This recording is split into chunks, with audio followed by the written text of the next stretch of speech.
Hello children, welcome back to new quantum classes. Myself Sanjay Kumar, chemistry expert. Today I bring a very important video for a 9th class student. This is video is belong to the chemistry topic from chapter number 2nd, and I compose this video only for those students those are going to eager to and explore all the very short question as well as a MCQ special. Overall I have made this video for the MCQ special. I decided that first of all I will just give you MCQs questions, and after that I will discuss a very short question. So let's move on MCQ questions. Okay, then I will discuss what I will discuss about the very short question. So here you are a very short MCQ questions. Now let's start. As we know that in second chapter there are very important topics which are belong to element, non-element, metals, non-metal, metal, etc. So in very first question it is asking that which of the following is not a element. बेटा element का मतलब ये होता है जो जिसमें केवल single type के एटम्स ही हों. तो जो अगर हम ग्रेफाइट की बात करें तो इसमें भी सिंगल टाइप के एटम्स होते हैं, है ना. मतलब कार्बन से बना होता है. ग्रेफाइट किससे बना होता है? कार्बन से. अगर हम जर्मेनियम की बात करें तो जर्मेनियम का सिंबल ही Ge होता है. ठीक है. सिलिकॉन की बात करें तो सिलिकॉन का फॉर्मूला होता है Si. क्या होता है? Si. और जो सिलिका होता है तो ये आपका एक प्रकार का मिक्सचर है और ये आपका एलिमेंट नहीं है. तो क्वेश्चन नंबर 56 का ऑप्शन होगा सिलिका. याद हो जाएगा. चलिए नेक्स्ट क्वेश्चन पे हम मूव करते हैं. Question number 57. Which of the following are, अभी हम नंबर डालते जाते हैं. ये 1 है, ये 2 है. Which of the following are compound. अब हमें ये ढूंढना है कि कौन कौन सी कंपाउंड हैं. ठीक है. तो ये जैसे आपका CO है तो ये आपका कार्बन मोनोऑक्साइड है. NO है, ये आपकी एलिमेंट है NO. और N कैपिटल O है, नाइट्रोजन मोनोऑक्साइड है, तो ये कंपाउंड है. C कैपिटल स्मॉल O, ये आपका एलिमेंट है. तो 2 ऑप्शन कैंसिल हो गए. ठीक है. आंसर की रेस से ये आपका इसे हटा दो और इसे हटा दो. अब बचा क्या? First and third. तो ये देख लो, चेक कर लो कि कौन से ऑप्शन में फर्स्ट और थर्ड ऑप्शन पॉइंट्स इंडिकेट किए गए. तो ये है ऑप्शन नंबर C. ठीक. चलिए अब हम आगे बढ़ते हैं. Question number next third one है. One of the following substance is neither good conductor of electricity. मतलब वो ये करें ऐसा पदार्थ जिसमें न तो इलेक्ट्रिसिटी फ्लो हो सकती है ना, और न ही वो इंसुलेटर है. मतलब न तो इलेक्ट्रिसिटी फ्लो हो सकती है, न फ्लो हो रही है ना. तो और ये बीच की प्रॉपर्टी वाला है. इसका मतलब क्या है? ये मेटालॉइड है. क्या ये? मेटालॉइड. हम कैसे पहचानें? हम ऐसे पहचानें, हम पहले इन क्वेश्चंस के आंसर में हम पॉइंट क्लियर करते हैं. जैसे क्रोमियम आपकी मेटल है. जर्मेनियम आपका क्या है? मेटालॉइड. ठीक है. तो आंसर तो आपका यही है, जर्मेनियम. गैलियम क्या है? गैलियम मेटल है, हाथ पर रखते ही तुरंत पिघल जाता है. पोटेशियम मेटल है. तो ये मेटल, ये मेटल, ये मेटल. तो जर्मेनियम क्या हुआ? Non metalloid. अंडरस्टैंड. तो हम नॉन मेटलॉइड की बात करेंगे.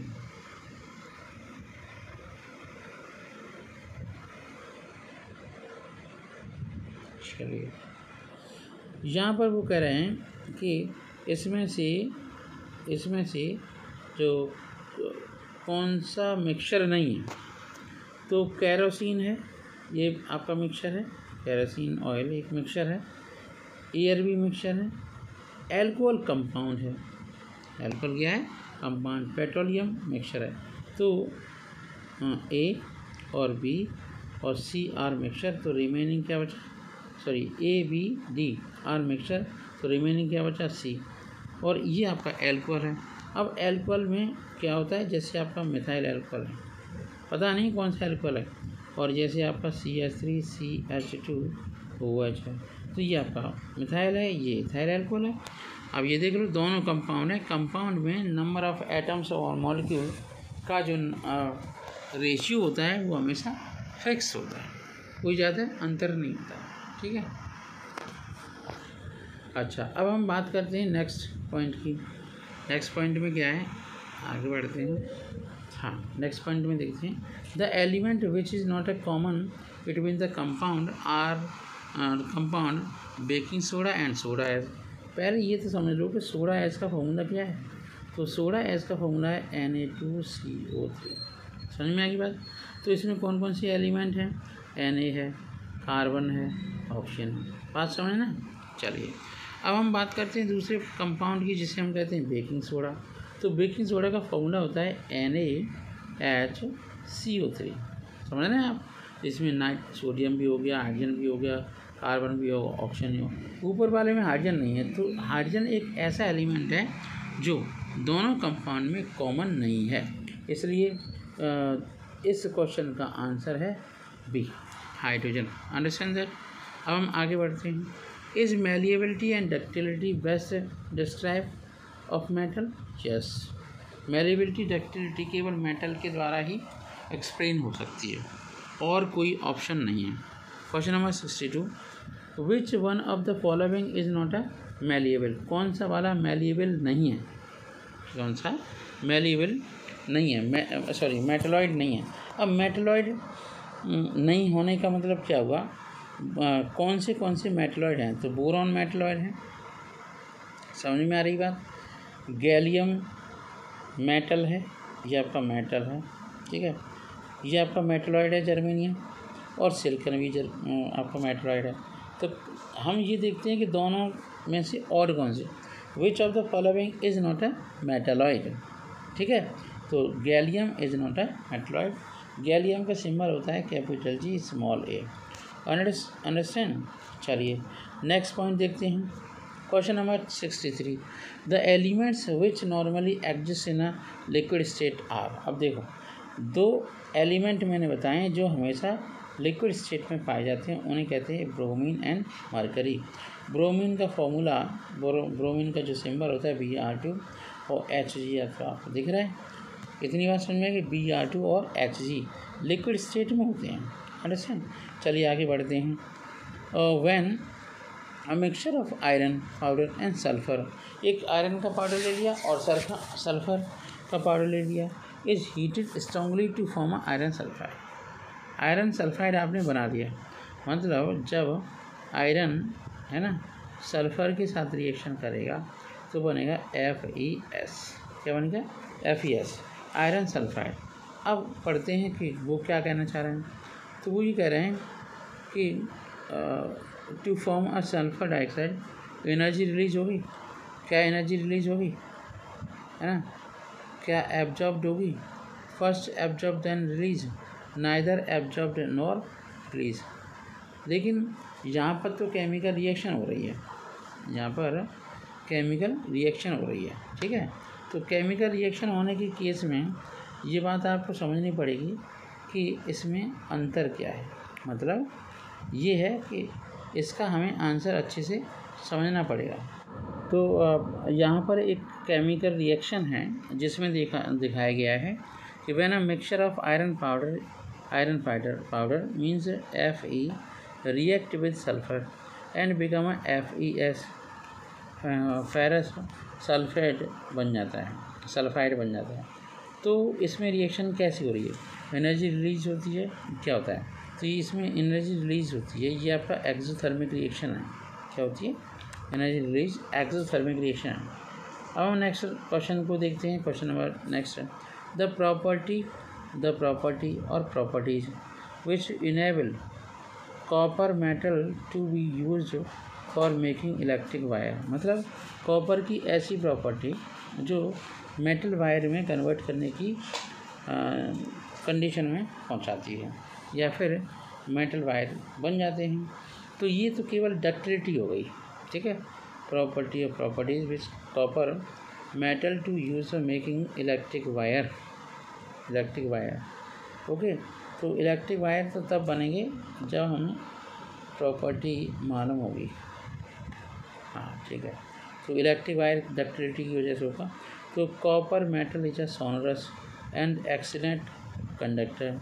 Copper metal is a ductile and has a low electrical resistance है। Copper metal is a good conductor of electricity, इससे कोई मतलब नहीं होगा। Copper metal is a malleable and ductile.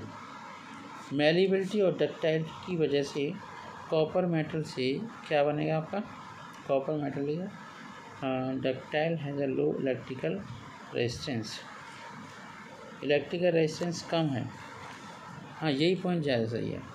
तो इलेक्ट्रिकल रेजिस्टेंस का मतलब क्या हुआ, इलेक्ट्रिसिटी आसानी से फ्लो हो रही है। Option number C is correct answer. फिर हम बात करते हैं on the basis of a composition of matter milk is considered to be. Milk को क्या करेंगे, कैसे करेंगे, ये कंपाउंड है, नहीं कंपाउंड नहीं है, एलिमेंट है, नहीं है, एंड इम्प्योर सब्सटेंस है, अब प्योर सब्सटेंस है। देखो इम्प्योर अगर हम वैसे देखें सब्सटेंस को तो प्योर सब्सटेंस का मतलब होता है कंपाउंड या एलिमेंट। तो मिल्क आपका इम्प्योर सब्सटेंस ही होगा, इम्प्योर सब्सटेंस।